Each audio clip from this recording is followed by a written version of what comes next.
Hey there, Joshua Clemmons here, Director of Faith Formation Education. Last time I talked to you a little bit about Lazarus. If you haven't watched it yet, you should go back and watch Lazarus 1.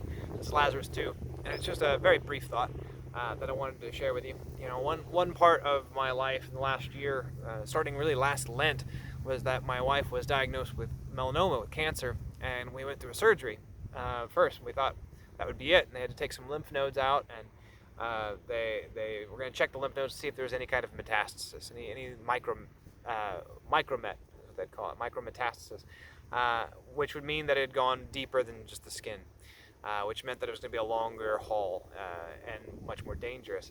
But we'd really hoped that we just got it all with the skin.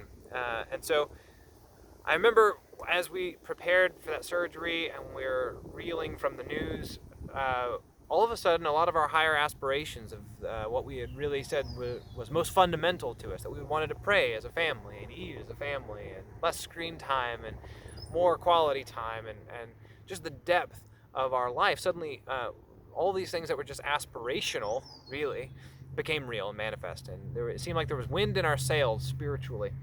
We felt like we were becoming who we really wanted to be, in spite of the fact that all of a sudden death was quite a real possibility and had entered into our life in some way and overshadowed matters. Well, I think back to when right after the surgery, before we had received the results about the lymph nodes, which we really thought was kind of foregone conclusion that there wasn't going to be anything, it was all going to be fine. We felt relief initially, just a serious relief, like, that's done. That's done.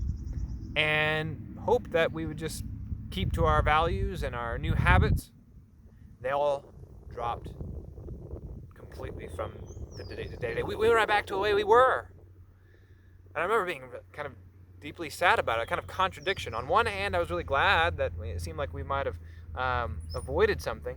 But on another end, I was sad because what I really wanted and valued didn't seem to maintain. What had become a core value was just an aspirational one. And so whenever I heard about this, about the coronavirus, this crown of thorns, if you will, coming on all humanity, part of me, of course, weeps. I'm sad, but another part of me has a degree of gladness in the sense that when the micrometastasis was found and we entered back into this struggling with a habit of dealing with death, dealing with the possibility, dealing with our mortality and sickness and neediness. It was like the wind was in our sails again, spiritually. We started becoming a little bit more who we wanted to be. And I think that could be the world. Somebody said that this disease, this virus, this is not going to be just a blizzard. This is going to be a winter. It's going to be a longer time. And I remember my own little microcosm, if you will, of my little, what I thought was going to be just a blizzard. That when it seemed like it had passed, I hadn't changed. I wasn't really much better for it.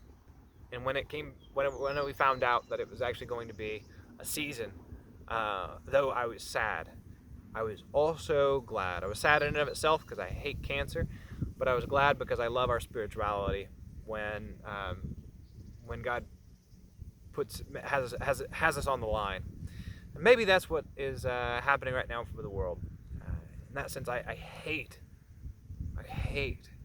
that we're having to go through this. But the silver lining is that hopefully we won't be the same afterward. Hopefully we will acquire better habits, a deeper spirituality. So, at that, I will end my time discussing Lazarus and the grave, and hopefully we're going to move on to some other things as we approach resurrection. Right? So God bless you, and I'll see you again soon.